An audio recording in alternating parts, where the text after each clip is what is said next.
Welcome back to another episode of Real Talk Michigan edition. Jeff here. Dan, how are you, man? I feel great, man. I'm feeling like I'm Brad Robbins' mustache. It's just flying on all cylinders. I got Friday off. We're tailgating this Saturday at the big house. I'm ready, baby.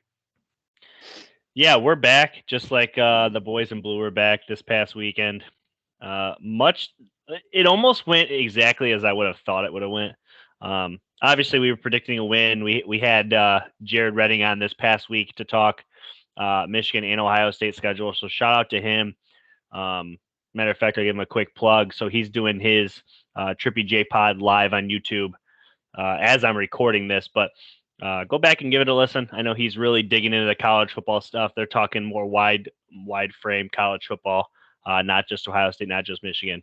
But we're going to focus mostly on Michigan today. Talk a little bit of other stuff at the end. But overall, Michigan does exactly what we thought they were going to do. We both thought they'd win by at least 30. They win 51-7.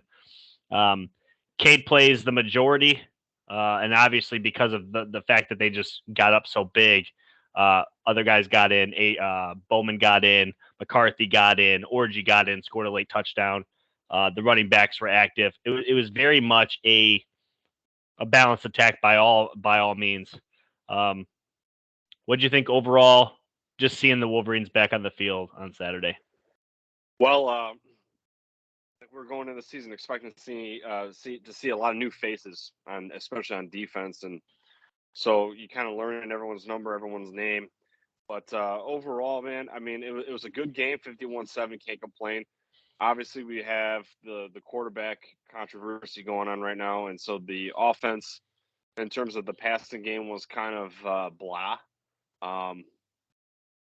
Run game, not too bad. It seemed like they had more success going to the boundary, especially Corum, and then it seemed like Edwards was more up the gut success, but the defense was just violating the pocket all over the place. That kid for the Rams, Millen, that guy was running for his life, and he probably could not wait to get to an ice tub because he was getting battered and bruised everywhere. Mozzie Smith was pushing linemen right into him in the pocket.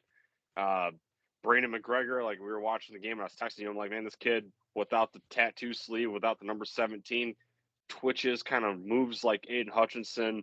I mean, just a lot to like there. And outside of like one drive in the beginning and like maybe that touchdown they got late over Will Johnson, which was good coverage, just didn't turn his head around in time. I mean, outside of that, man, they played pretty good.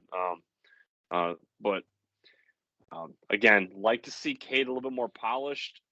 Had the leg up in spring because JJ was not there due to his injury. So I mean, we can talk the quarterbacks a little bit more in depth in a second if you want, but I just feel bad, man, because that was his interview essentially, and I hate to just be like one game and that controls your destiny, but man, because it's so nip tuck right now, it might have been the last time Cade McNamara spends his time as a starter under center, barring anything catastrophic. But kind of disappointing on that aspect. Yeah, I want to talk a little bit more about Colorado State prior to talking QB battle, but I do agree with you. You know, Cade said it himself, so I'm going to hold him to that. This team has accomplished nothing. Last year, the 2021 team accomplished great things that will be held in Michigan standard and Michigan history for a long time. But this team hasn't accomplished anything. And truthfully, when you're going to play an opponent like Colorado State, I expected a little bit more than 9 of 18 for, 140 yards and a touchdown. I don't know. Those are the numbers I would expect in the first half, if I'm being honest. I thought Cade, I've said it multiple times, Cade's never lost this job. And while I don't think he lost it on Saturday, he didn't slam the door shut. And I think kind of what you'd alluded to, what we've seen of JJ in his small stint on Saturday was a hell of a lot more impressive than what we've seen from Cade. Missing throws. He did have a dropped interception that he threw right to I don't know if it's a safety or a linebacker, but it hit the ground. Other than that, it was a gift wrapped interception, as you like to call them. So I don't know. I obviously I've beat the desk for Cade, and I would be happy with him starting. I would also be happy with JJ too. At this point, I want to win football games, and I know how good this team is because I can see it. Like already, I can see it. I want to circle back to the actual Colorado State game. The thing that I was seeing that I made a statement last week, and I kind of like alluded to it. Michigan's pass rush wouldn't be as good as last year's. And if I'm wrong, Michigan's going to be really scary. By no means am I calling Michigan's pass rush elite and scary and all that crap, but I mean, they had 7 sacks. I don't care who you're playing. Literally, I don't care who you are playing. 7 sacks is super impressive. It was team sacks. I don't think anybody had more than one, but it's something to note when that many guys are getting pressure. What do you think? Yeah, absolutely. Like last year, came from 2 guys, and they were like in terms of nationally. I think they were like in the back in the 30s in terms of sacks overall as a team. But they're getting contributions from everybody, and that was kind of like what the talk was in camp. It's like, Jim Harbaugh names one player, but then he follows up by naming another player to look out for. Chris Jenkins, who I was really excited to see. That dude's a freshman who's 6'7" or 6'6" or whatever, and he's like 360 pounds. Dude's a monster. He got in there. Junior Colson was flying all over the place. Hell, RJ Moten and Sanders still got sacks. Yeah. So they're coming from me all over the place, and the defense I was really, like I said a second ago, I'm really pleased with. But yeah, with the offense, man, like you said, you want to see more of that, like or just at least a half, not just over the whole game.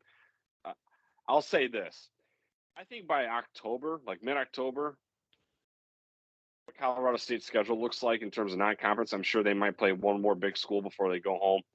I'm not thrilled with their offense, but their defense I felt like was really physical, and I don't know if that's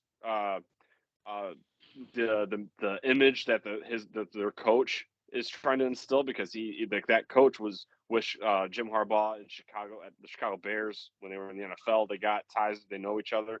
So I don't know if they have like same philosophy or not, but I felt like that Colorado State defense was pretty, I'm not saying impressive, but stingy, or they're making Michigan work for it. And I think when we go into this coming up week, I think it's gonna be a lot easier for number 9 to handle rather than what Cade saw, but in the pocket. But overall, that's pretty much my spin on everything. Yeah. Yeah, no, I definitely think that Cade got the harder team. I don't think there's any question about that. I would also agree that first off, it's week 1. Yeah. Colorado State was also coming. They weren't playing at Colorado State. They're not playing at West Lafayette. They're not playing at NC State. They're playing at the Big House. They're coming to play. I mean, end of story. Everybody wants to win. And Appalachian State showed a couple years ago that you can beat Michigan at the Big House and show the world that you can upset them. Colorado State came to play. Unfortunately, they were not. They were overmatched. I mean, that was pretty evident from the start. They did force Michigan. I believe it was a 3-and-out to literally start the game, but then Michigan kind of had their way pretty much the rest of the way. Yeah, I just think overall, week 1, you're playing a team that's lesser. They're not ranked. You don't think much of them. If you can get 50 points and hold them to under 10, you got to be happy, correct? Yeah. Yeah, I mean, you can't ask for much more there. So, liked, disliked more of. Let's start here. What did you like overall with this team? Beat the drum here. Contributions from all 3 levels. It wasn't the front 7 by itself. It wasn't a defensive line by itself, linebacker, whatever. Everyone contributed. Like I said, RJ Moten and Sanders still coming up from the secondary. Colson all over there in the middle, and then the pass rush up front was awesome. And then Yabi and Noma, obviously that late transfer, whatever, he goes in for 1 snap and gets a sack. Just nasty. So that's definitely something to love rather than like. I mean, when you're getting the whole all 11 guys getting to the ball, flying all over the place. Yeah. I wrote down a topic, but I'll give you a player too. But I wrote down what I liked as defensive pressure.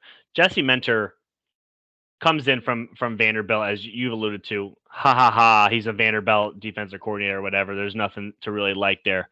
But coached with Mike McDonald with the Ravens, has the same philosophy. A lot of the terminology is the same. This defense, you could argue, is identical as last year. I'm sure there's some changes. Obviously, everybody has those, but the pressure that I seen, I really liked.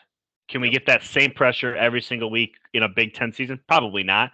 But if we get half that, we're going to be really good. You know. Yeah. And second thing, as far as a player goes, I didn't know what to think of Mike Sanders still as a defensive player. I know that he's a playmaker on offense. He's had a lot of highlight plays playing for Michigan as a wide receiver, and I thought he was as good as I could possibly assume a wide receiver could be starting corner week one. Like I thought he stood out. As you alluded to, he even got, I think, a half sack. He was jumped in there on a play, a couple pass breakups. I just thought he played really well, and he stood out as far as that goes. If I had to pick an offensive player, I'm not gonna lie, kind of unimpressed with the offense as a whole. There was a couple of plays that stood out, but nothing crazy. But Roman Wilson, um, who I we'll talk about this in a minute, but he might be emerging as the number one, and we did not have him as our number one before the year started. What do you think? Yeah, as him in terms of him being a number one, absolutely. And I thought we were going to see more Angelo Anthony. Didn't really see him till late, and that was No. very brief. But Roman Wilson, man, fast, lightning Yes. quick, and Yes. came to not utilize him more on more of the speed and space. You know, get him in the screen in the flat like that play that Cade McNamara threw him the touchdown on. I mean, that was 90% Roman Wilson there. But yeah, absolutely. As far as disliked, I'll start. It's really hard to nitpick a team when they win 51-7 week one. I don't want to beat them down, but Cade McNamara definitely left stuff on the field on Saturday. I just disliked what I seen from a captain, from a starting quarterback. Week one, I just didn't feel like he brought the intensity. I don't think he brought his best game, and I think he would probably tell you that. Obviously, there's comments made after the game or whatever. But second thing, if I had to give another thing, is probably the touchdown given up late in the game. Michigan was trying for its first week one shutout since like 1970 something. So it's been a long time since they've had a week one shutout. It was almost there. Will Johnson gives up the TD deep, but is what it is. What'd you think?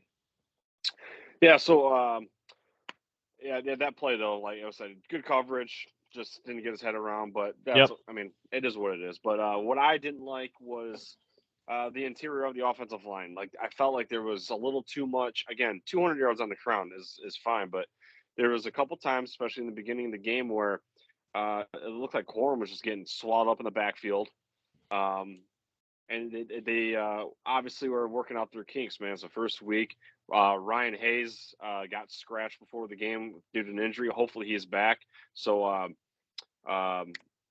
what was this? I think Carson Barnhart got the start on at the left side there. So Mm-hmm. technically not the full offensive line, but hopefully they get those wrinkles figured out. But again, I think Colorado State's front seven is just is really physical, and they might just make teams have to earn it. Yeah. Um, more of. I'll let you start.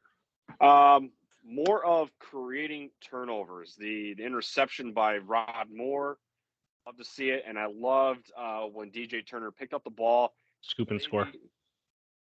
didn't hear the whistle, got in the end zone. You know that obviously one of your basic fundamentals is play to the whistle. That's exactly what he did. Made a sweet move at the end, and kind of caught a wimpy or would be tackler at the very end, and got in the end zone. And so, yeah, DJ Turner, man, that was huge. Yeah, I have down, and I'll give a specific player, but more from the playmakers on this team. I thought Roman Wilson kind of did his thing. Yep. Corum and Edwards, though they carried for a high average, were fairly quiet. Eric All, by the way, shout out to Eric All. Literally had a baby at 7:30 in the morning on Saturday morning. Houston All, congratulations on that. And per Harbaugh, barely slept that night because obviously his wife was in labor through the night, or not his wife, but his girlfriend was in labor through the night, and then went played a football game. So props to him. I've had 3 kids, and none of them came through the night. Thankfully, all of them came later in the night, like 6, 7, 8 o'clock at night. But I couldn't imagine being up all night and then literally like, all right, I'm just gonna go play a football game when my girl's in the hospital. So shout out Eric All. But just more from the playmakers. I just didn't see obvious. Again, it's 51-7, and it's the first game, and the stat lines are not going to be huge when you're dominating a team like this, and you want more players to play. But Ronnie Bell specifically is a name I have down. If you'd have told me he had 1 catch for 9 yards, I would have asked you if he got hurt again. Mm-hmm. So just want to see more from those guys. Absolutely. And one thing I'll add that I liked, completely not team related, was I was kind of digging the RG3 color analysis. I thought he did a good job. He was funny, and I thought it was hilarious at the end of the game. He could not say it's an orgy in the end zone. He even said, he's like, I'm not going to say it. I'm staying away from it.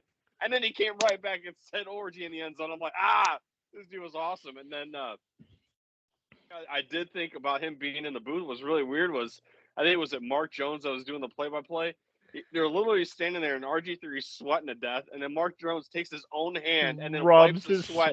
And then he like rubs his hands like he's got lotion. And I'm like, what the hell is going on here? We got orgies and sweat on foreheads. I'm like, this shit's crazy. But I actually dug RG3, him walking out of the tunnel with the team essentially, and then he was running up and down the student section in like 90-degree heat in a suit. So I'll take RG3 any day of the week over Beth Mullins and Matt Millen or whatever the hell that duo is. But yeah, I thought that was worth pointing out. I'm glad you pointed that out, because actually I wanted to talk about that too. I didn't have it in my notes, but I'm glad you said something. So he can't be the RG3 he was this weekend in a Big Ten game. But when you're playing a lesser opponent like Colorado State, I thought it was really cool that RG3 really showed out for Michigan. First off, he was there all weekend. So he was like out on the town, eating the food, hanging out on, around campus. And then, like you said, he's running up the stands in his suit in dreaded heat, sweating his ass off. And I just thought that he really brought it. There's a video of him on Twitter, his own personal Twitter account. He's literally in the tunnel and he's getting hype with the dudes. Credit RG3 for really just showing out for Michigan fans and making it a good watch, because not that Colorado State fans aren't watching that game, but I mean, let's be honest, there's probably close to 1 million Michigan fans watching that game this weekend. And I thought he made it a good presentation, like you said, and it was funny as hell too. Yeah, for sure. Let's get back to the QB room. I do think that needs a little bit more time. So obviously, Cade, we both agree that Cade left some meat on the bone. Definitely didn't clear the wing, as some would say. But JJ gets in there in a limited role, just for some context here. So Cade goes 9 of 18, 136, 1 touchdown. Okay, no rushing attempts. JJ goes 4 for 4 for 30 yards passing. But then he has 3 carries for 50 and a touchdown. He had that 20-yard rushing touchdown for the touchdown. But what did you think? What did you think JJ brought prior to getting into the Hawaii game? Now, mind you, Harbaugh has already said Cade will play this weekend as well in the Hawaii, but JJ is going to start and obviously get some consistent playing time. So what do I think about? What did JJ bring? What did you think? I tell you what, the threat of his legs is something to see, man. I mean, Cade can move a little bit, but obviously nowhere near JJ, and that's what the threat is. And the thing is like, if JJ takes this job after this weekend or next weekend, whenever it is, Cade's not coming into the game. Like, the only reason why JJ comes in the game is because of the RPO and the threat of running. So once this job's his, what are you going to bring Cade McNamara in for? To throw a deep bomb right before half? Doesn't make any sense.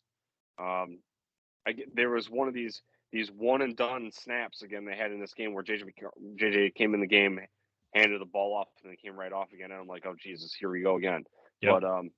But I mean, whether it was a dump off, 8-yard over the middle, whatever. I mean, he was connecting. The offense was moving, and then when you had Cade in there, there's just I think the pressure is just mounting over his shoulders, and didn't look like he was on the same page. Some of that might be timing with the wide receivers. Could have been a wide receiver miscue, but he almost had that pick, like you said earlier, with Eric All. But JJ he goes in there and there's a lot less moving back or staying even. They're always moving forward, and dude's got an arm too, so it's not like he can't throw. It's just that's what I think about number 9. You know, I'm gonna say a couple things and then I'll pose a question to you. Cade McNamara was at Big Ten Media Day back over this summer and was asked a question about the QB race and the QB competition, I should say. And he basically, when asked, why should you be the starter? He says, I'm a Big Ten championship quarterback. He 100% is. He has that on his resume. He says he's a leader in the locker room. He was voted captain. He is. Those two things are true. Okay. But then after the game, he was asked about not starting this coming week against Hawaii, and basically along the line said it was unexpected that he thought he had his best camp ever and that he didn't think that there was much of a competition, basically, without saying that. So I pose this question to you. Do you think Cade's... Let me pose two questions. Question number one, and I'll ask and then you go. Do you think he went into week 1 thinking he had to win the job rather than just play his game? Does that make sense? Am I asking that correct? Yeah, it is a good question because like he was in the dark on it. Like they weren't completely forthcoming or they weren't transparent of what the coaching staff was looking for. Dan, they've been pretty transparent though. I know, but he made it sound like he was caught off guard. That's what he made it sound like in the press conference. So I don't understand what the disconnect between him and Jim is or whatever. But yeah, that's all I can really say. It's just I'm just confused by it as anybody. Yeah. Second thing, do you think he knows he lost a job? Do you think that's why he's talking like this now? Maybe deep down, but I know that when he's going to get in there, he's going to try. He's not half-assing it. No, I'm not saying that. But his comments basically, like, because he played poorly to anyone's standards, he played poorly against Colorado State, and then you make the comments. Yeah, I to be honest, I'm shocked that there's a competition. I thought I should be the starter. I'm a captain of this team. All this stuff. I just wonder if he thinks he's already lost. I think deep down he probably has second guesses, but I just know if he goes in there at any point for Hawaii, I know he's going to fight and claw to get back on top, and yeah, I think he definitely knows he's behind the 8 ball now, and so now it's if week 1 wasn't fine glass, by 2, sure. Yeah, I mean, let's talk a little bit of Hawaii. Vanderbilt beat him 63-10 last week. I think the current spread I last looked, I think it was either earlier today or last night. I don't remember. 51. Does that sound right? Are you looking at it? It's minus 51 currently. Yeah. So, it's not unfair for Michigan to talk like they're going to win this game because they're going to. Probably by more than 51 if I had to guess. What do you think JJ looks like in this game? I think he's going to look stellar. Again, Hawaii is like probably the worst team in the country, losing 63-10 to Vandy, 49-17 to Kentucky. I think JJ McCarthy is probably. I bet you he has like one rush touchdown and probably like 2 or 3 passing touchdowns before he gets yanked. I think that he's probably going to rip off a long run and probably dial up them on a couple deep passes because Hawaii is atrocious. I wouldn't even take that. But go ahead. Give me a stat prediction for Saturday for JJ. All right. I think he throws for 20. And the only reason why I have it at I'll say 220 is because again, he's not going to get the whole game. So I think 220 in the air, 3 touchdowns, and then probably 80 yards rushing and a touchdown. Yeah. Michigan. If I'm not like an expert on betting with picks or anything like that, but if I lay money down this weekend, I'm taking Michigan to cover 100%. Yeah. It is crazy how similar our stats are. I mean, obviously I didn't tell you or whatever we were going to do this. I was around 200 through the air. Yeah. And I'm going 85 on the ground. 5 total touchdowns, 3 in the air, 2 on the ground, all in the first half, and then he's yanked. Yeah. Truthfully, I think that the team wants to show out for him. I would imagine. I think they wanted to show out for Cade too. I mean, they literally named him captain. But I just think that from what we've seen of JJ, at his best, he's the best quarterback on this team. Unfortunately, there's been a lot of moments where he hasn't been at his best, obviously making poor decisions, turning the ball over. The only way you get better at that stuff is by playing and really getting repetition. I'm very excited to see. I want to see one full drive of JJ. You know what I mean? Yeah. I want to see him come in, start the game, and walk down to the red zone and see what that looks like. Because we haven't seen that. We've seen minimal. Maybe he gets 1 or 2 plays in a row. Obviously, we've seen a little bit of that in the third quarter or whatever. But I just would really like to see a full half of just JJ. What does that look like? Does he get 18 throws? Because if he does, are you completing over more than 9? Or are you getting more than 140 40 yards passing? I don't know. I just I think it is a Heisman-like effort against Hawaii, and I think you kind of said it. I don't know if you were giving a prediction or if you were just talking generically, but we might have seen Cade McNamara's last start at quarterback. And as you said, he doesn't offer anything that JJ doesn't once JJ becomes the starter. Yep. So unfortunately, you're just a captain at this point, and you're left to just root on JJ and the team, and I'm sure that's tough. We did make a prediction that we thought Cade would be the starter and all the way through the season, and I think that's still definitely a possibility. Mm-hmm. But from what I've seen of Cade and what I've seen of JJ in that little bit of time, and what I think I will see against Hawaii is, might be time. Just when you have all off season, again, JJ was nursing a shoulder injury, so Cade literally had the spring to himself against Alan Bowman and Orgy, and those guys aren't going to threat for the spot yet or at all, maybe.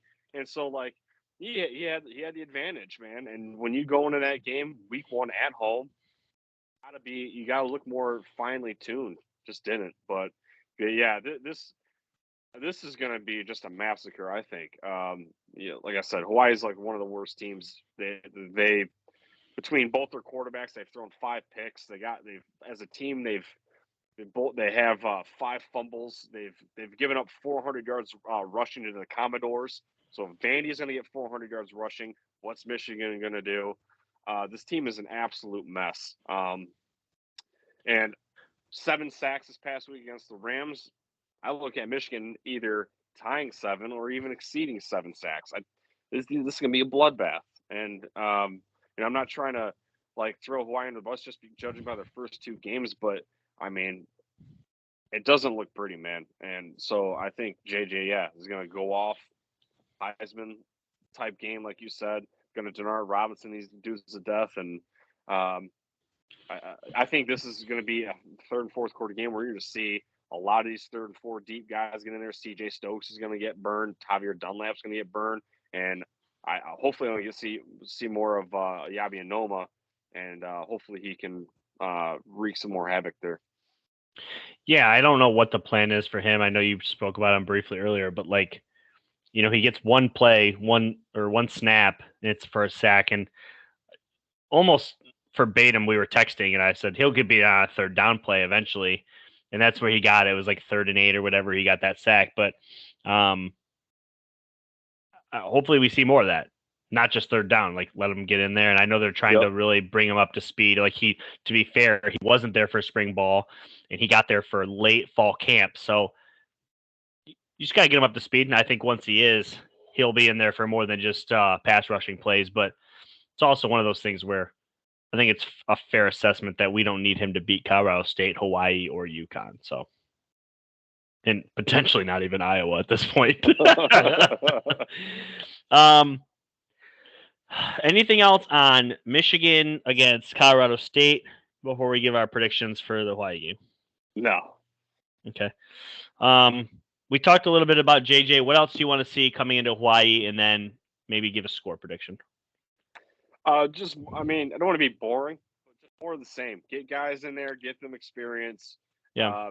And like I said, I want to see more Noma. I want to see more Brady McGregor again. That protege of Aiden Hutchinson. McGregor's been in the program for the last few years. He's been plagued with injuries, so this is his first year where he's really healthy, and dude just looks like a monster. I just want to see the receivers get more involved in this game. Like I thought AJ Henning didn't get enough burn. I mean, touched the ball twice. Yeah. So with JJ in there, I want to see more slinging the rock. And Michigan show that they were still 2021 Michigan, still relying on the run, and that was obviously part and due to number 12 not having his best day. I'm looking at I don't generally give score predictions. I think it's gonna be like 70-0. I think Michigan, no matter what they score in offense, I don't think Hawaii even sniffs the 20. Give me, I'll take I'll go bold prediction if you want to call it that. I say they blank them.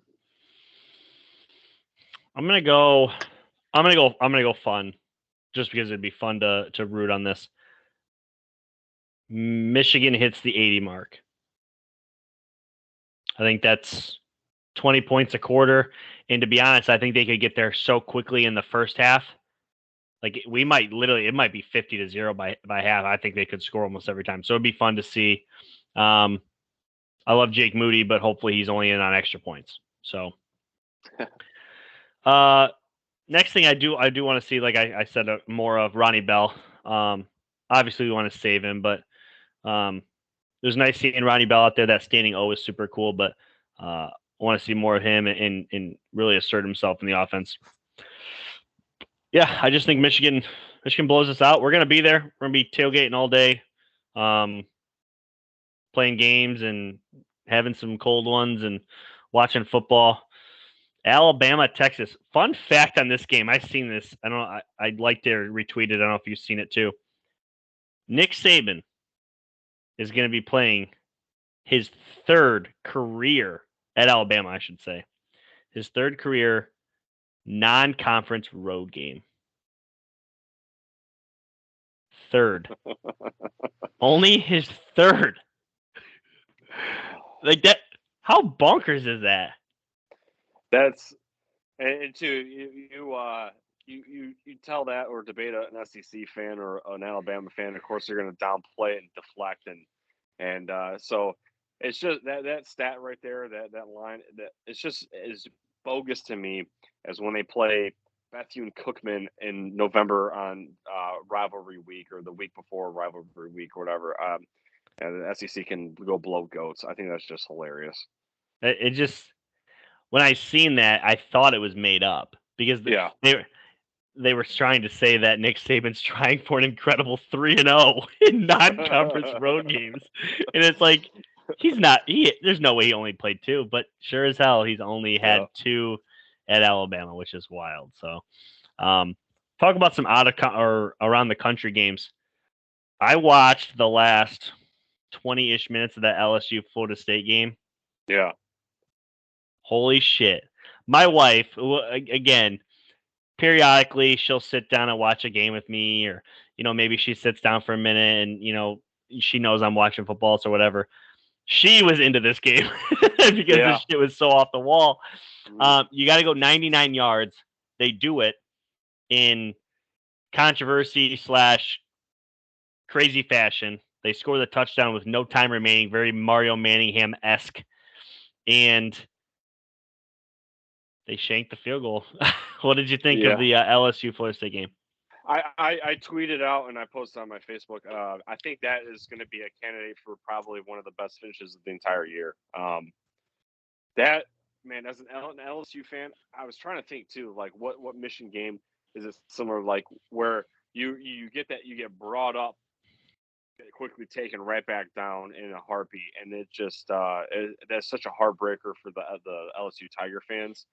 I despise Brian Kelly. That dude can go F himself, a million times. But I felt so bad for his players. I mean, even though I don't really care for the SEC, it's something obviously that sucks seeing when that happens. But I thought it was a phenomenal game.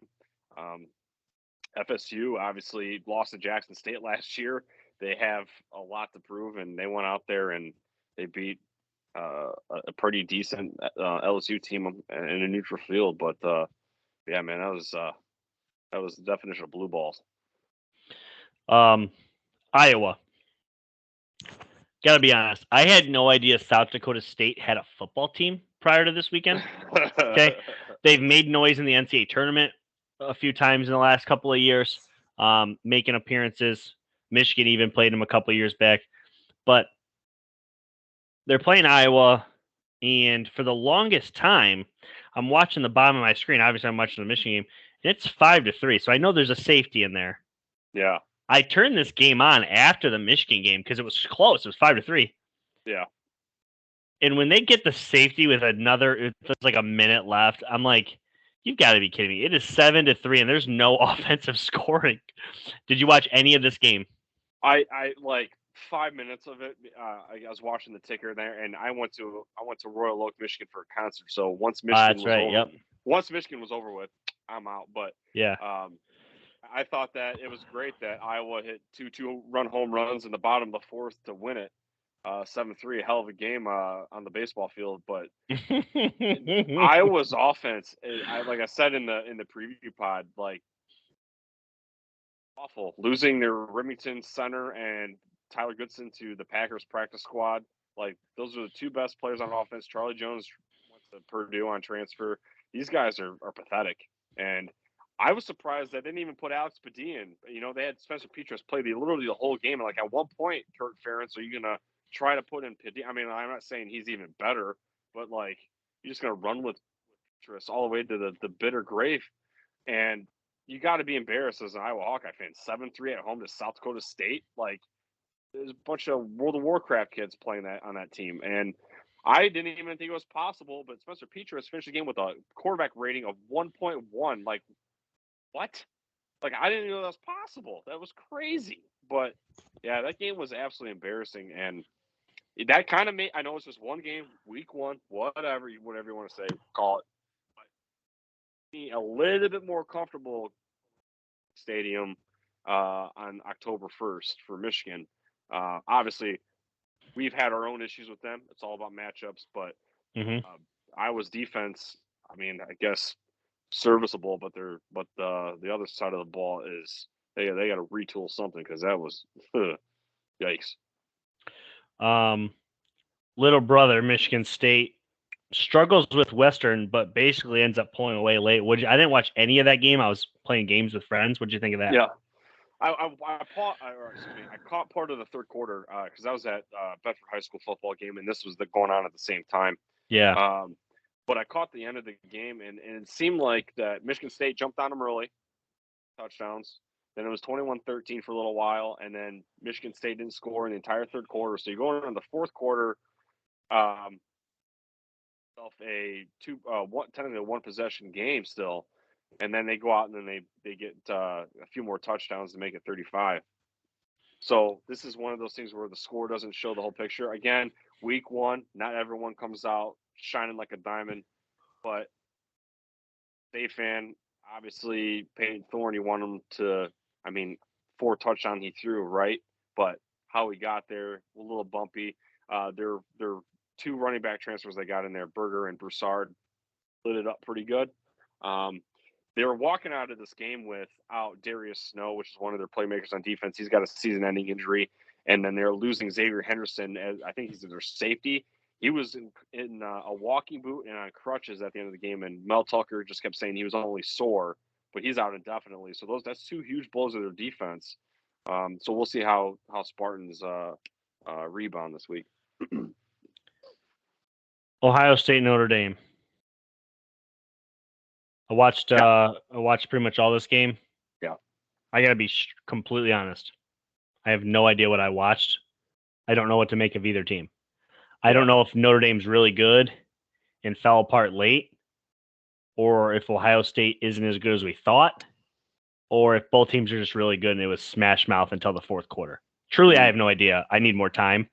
I think one thing that I'd like to think is true is Notre Dame's actually pretty good. What do you think? Yeah, I didn't really watch any of this game live. It was all in highlights. Okay. But from what I've seen, I think you just take this game for what it was. Week one game, and you'll have to wait for at least October to see what they are really like. I think it was just a good game overall in general. Stroud, obviously without JSN out there, he had to adapt without, again, Ohio State, all their wide receivers could start anywhere in the country. So they have talent there, but I think this came down to probably maybe a chemistry thing. And 2 of his receivers are in the NFL. So just new surroundings. And Notre Dame had all off season to prepare for this. I despise Notre Dame just like I do any of my other rivals. And Notre Dame under Brian Kelly, let's be honest, look good in the first few games of September and then generally would fall apart, or they look good all year and then they crumble at the end of the year. So we'll see how Freeman, builds this culture here. I think he's going to be. He has a shot of being better than Brian Kelly, but I just take it for what it is. Georgia absolutely obliterates the Ducks. So you said you basically hopped in the car and headed up to Royal Oak as soon as the game was over. I watched a good portion of this game until I didn't. I mean, holy shit.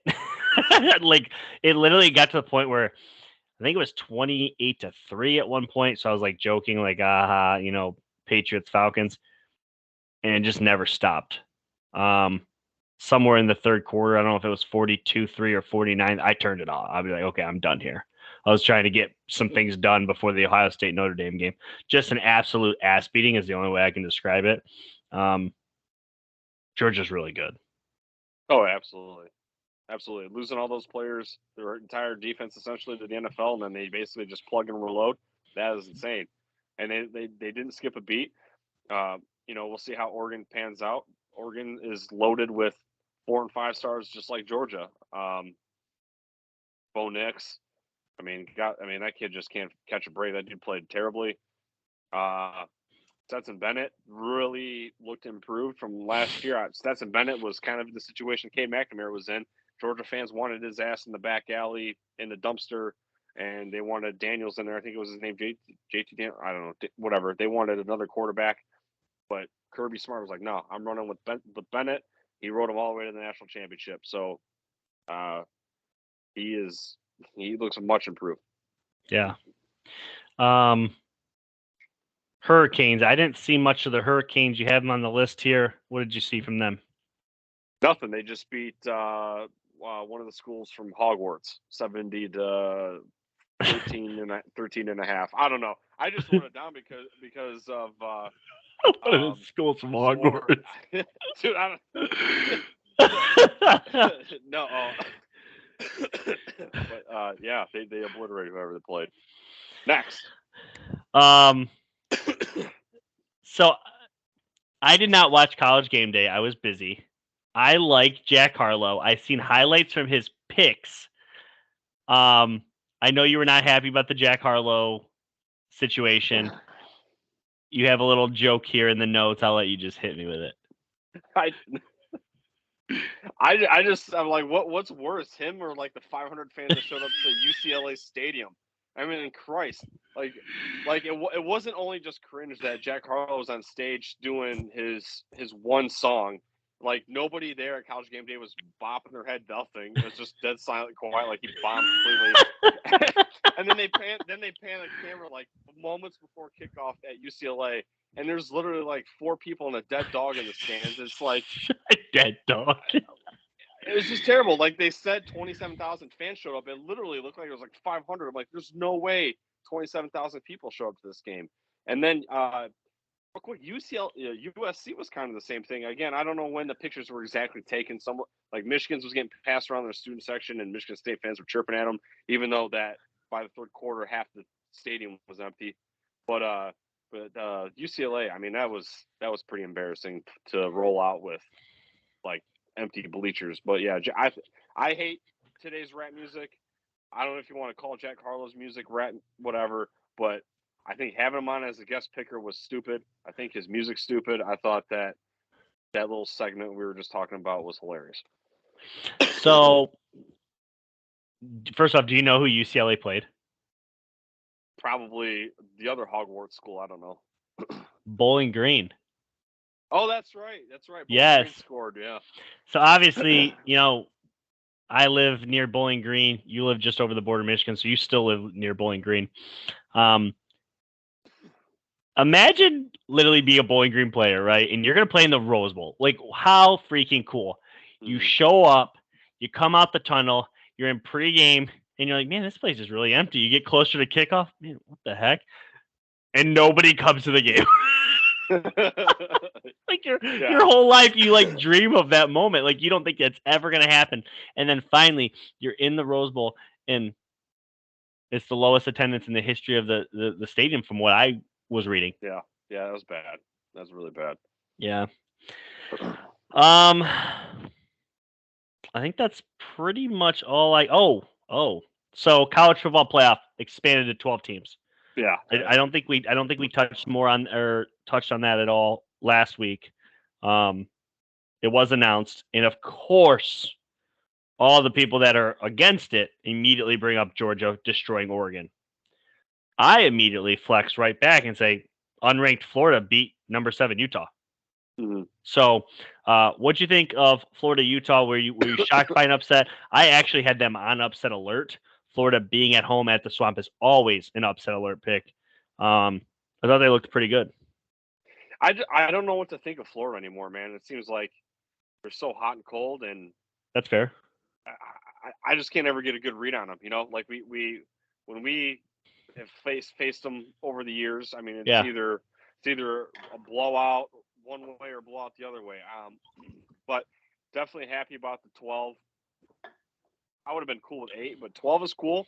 I think that with 12, maybe it's not Herb Street, but obviously it's split down the middle with these analysts. Some think that it's not going to bridge the gap. Some think it will bridge the gap. I think I'm on the side where it will bridge the gap, where we start spreading these players out a little bit farther and making these bowl games count. More bowl games that matter, the less people that sit out to get ready for the NFL draft. We've seen it last year with Pitt, Michigan State. That game went from Kenneth Walker, Kenny Pickett, let out on the gridiron, both sit out. That game went from time to like I don't even give a shit. So these kids, man, they want to play in games that matter, and they don't want to risk themselves for no reason. More games, more chances to see that. It's pretty simple to me, and I think that'll hopefully, maybe not right away, but maybe in like 5-7 years or whatever, that recruiting will kind of even out, so we're not constantly seeing Bama, Georgia, Clemson, Ohio State every single year. And after a while, I mean, if those schools are happy with that, they're fans of they got fans, right? But after a while, man, to me, it just seems kind of boring. So like Desmond Howard had like an atrocious Final Four. That's not going to happen in last week's whatever prediction, but be held time to see that because we got new faces. The one thing I was most hype about, and I've been preaching this for a while with an expanded playoff, get me home playoff games. And they said that's what's going to happen in the first round. I'm all for it. Mm. We're making a pact right now. Home playoff game in Michigan. We are there. Let's go, baby. That's all I got. A couple things I want to plug before we get going. Sunday, 11 to noon, Spotify Live. Brad and I are going to be doing all your NFL games for week 1. Super hype about that. Follow us on Spotify Live. It automatically comes up as soon as I go live or Brad goes live on Sunday at 11. Okay. Second thing, if you haven't yet, check out the division breakdowns. Those are all done. Every single division, including the NFL Bowl Predictions pod. You can go back and listen to our preseason Michigan preview pods. There was 2 parts on those. Lots of content. If you guys haven't listened, give them a listen. Football is back officially. College football is already underway. NFL is back tomorrow night. Super hype about that. It's been a while since we plugged this, but tell us a little bit about your break page you got going. I know you got some hidden headliners in this week. Yeah, so like if people are interested in sports memorabilia, been running my Facebook page, Fabled Sports Breaks, for the last 3.5 years or so. You have a chance to go in and put some few bucks down and potentially win items. Like right now, I have a NFL full-size helmet series, so you have a shot at winning a Fred Taylor Hydroflex. If you don't know what a Hydroflex is, it's kind of all decked out, tricked out style helmet. And we have a Mac Jones Eclipse helmet. So if you want to go check that out, go to Fabled Sports Breaks on Facebook, and even check me out on Instagram. You can basically just alleviate the process of, hey, I want to see what you guys work with. Just go to that on Instagram and then keep scrolling, whatever, and you'll see all the hits over the last few years. But we got that going up right now. And if you're a Michigan fan, I'll say this real quick too. Go to YouTube and you type in Maze Rage 86. Maze Rage 86. I make up hype videos each year for preseason hype videos, and then sometimes I do hype videos for pregame to Michigan State or Ohio State. And so I think I probably have about almost 20 or so. So over the years, you can see how I progressively got from using Dollar General graphics all the way up to last year. So if you want to check those out, you can. Yeah, one more thing. Follow us on Twitter. Dan, you'd find him at MazeRage86, just like his YouTube. For me, it's at LFGJeff, like let's fucking go. And then it's at Real Talk Live LFG. Okay. Yeah, hope you guys enjoyed this. We're going to be bringing you weekly pods. The next time we record this, hopefully we'll be talking about a starter. And if not, we'll be talking about UConn. So anything else, my man? My fat ass will be in this chair from 1 to 8 o'clock on Sunday. Cannot wait. NFL, baby. Go Raiders, go Blue. Yeah. Yep. Take care. We are out. Go Blue. Real talk.